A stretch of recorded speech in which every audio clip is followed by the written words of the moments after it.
All right, today we're going to talk about test number 9, which was taken on 2-2. It is in the introduction. It is written by a literary critic who is discussing some of the issues he encountered while researching the life of Jean Toomer, whose most famous work was the book Cain. And we are also told in the introduction that Toomer was also a deeply private individual whose views of race were often in conflict with those from his time. And as you get into this, if you didn't know who he was to begin with, you find out he too is an African-American writer of the Harlan Renaissance. Question number 22. The author suggests that Toomer's relationship with the black community has remained a mystery to literary historians, and they quote lines 2 and 3, and that's where you can go back and look. But really, your answer is at the back. Your best answer is A. The topic sentence of the last paragraph says, Toomer's early literary output can be more thoroughly understood than his later personal life. So we have insufficient information. And that's a theme that came up over and over in the reading, that we just don't know enough about his personal life because he was so private. For question 23, in lines 3 through 16, the author's discussion of Toomer's contemporaries and later artists is used too. And your best answer is B. Give evidence that their views of Toomer's influence on black artists and thinkers. And if you go back and look at those lines, they talk about W.E.B. Du Bois, and they talk about William Stanley Braithwaite, who were both prominent African-American writers and thinkers in this era. For number 23, A eliminates itself because this whole passage here is about Toomer. It's not about the era. The same reason that D is eliminated. It's not about contemporary society. This is about Toomer and his impact on these people. So your best answer is B, to give evidence on their views of Toomer's influence on black artists and thinkers. And they say a lot about what W.E.B. Du Bois thinks of him, and they say a lot about what Braithwaite thinks about him and his impact. For number 24, as used in line 9, unreserved most nearly means, and your best answer is D, complete. His praise for the book Cain at this point is very glowing. It's total praise. It is complete praise. That's the one that's going to work the best. For 25, the author mentions Waldo Frank and Sherwood Anderson, 14 and 15, as indications of, and they are white writers, and it's put in there for a reason. The idea was D, that the appeal that Toomer had to both black and white readers. The first two that were mentioned were Braithwaite and Du Bois, and then we came in with Anderson and Frank, who were white writers who were very impressed with his work. For number 26, the author most directly supports the statement in lines 21 and 22.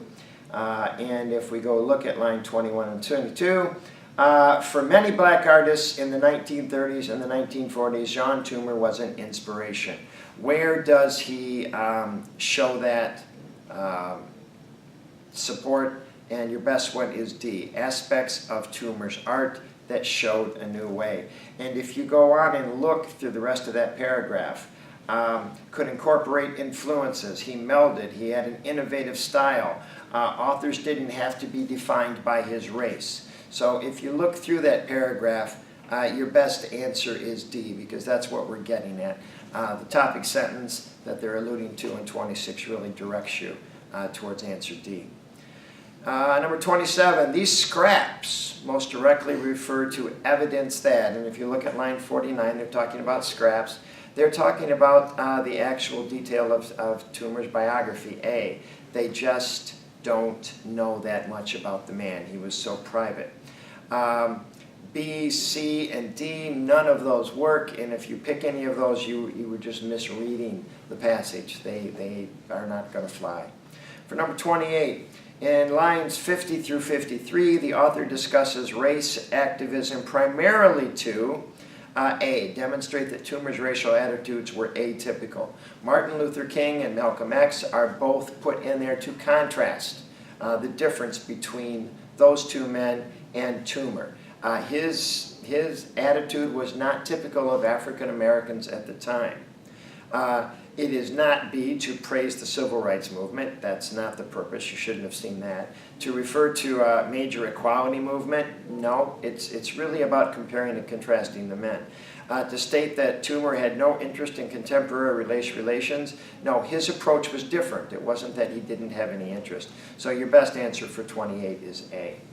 For number 29, the word taken in line 57 most directly emphasizes which aspect of Toomer's approach to race issues.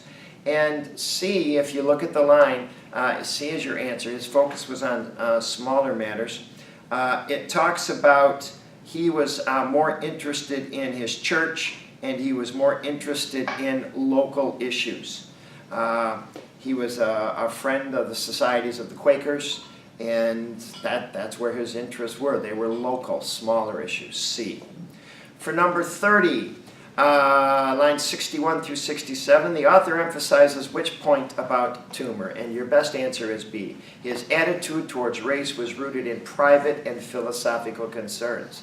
A eliminates itself. It is not in this paragraph. His public attitude towards race differed sharply from his private views. No, there was no inconsistency in his views. And D, his commitment to racial equality influenced his political views on race. This one is close. It could be confusing. His commitment was not typical, and that's really where you needed to have your point. B works better than D does. For 31, as used in lines 66 and 67, black and white most nearly means, as it's used here, it means relatively simple. Sometimes it's black and white. It's very clear. It's very straightforward. And for him, there was nothing clear and straightforward about racial relations. The fact that the civil rights movement of the 50s and 60s he thought was literally black and white, not just figuratively, his was more complex. It was too simple of an analysis for him. For number 32, which resource, if it existed, would be most helpful for the task described in lines 75 through 78? And it's the idea that they just don't have much stuff on him. Well, obviously, a diary or an autobiography would be hugely helpful. You would get the man's actual thoughts written down. So the others, there's nothing there that can compare with an autobiography or a diary. And for number 33, the final phrase in lines 80 through 82, we should be wary of the rigid categories that Toomer fought against all his life. And, if anything, perhaps Toomer's refusal to fit into these categories can help us to modify our own. And your best answer for that one is D. Toomer's personal views on race remain complex even in our own day. For A, it eliminates it because we don't know that. B, that is not a point that is made here at the end. And C is close. Toomer had a more advanced view. I don't know if it's advanced. It's complex and it's different. To say that it's advanced would be putting a judgment on it. D is your best answer. Toomer's personal views on race remain complex even in our own day. All right, thank you. Hope you did well, and we'll see you for test 10.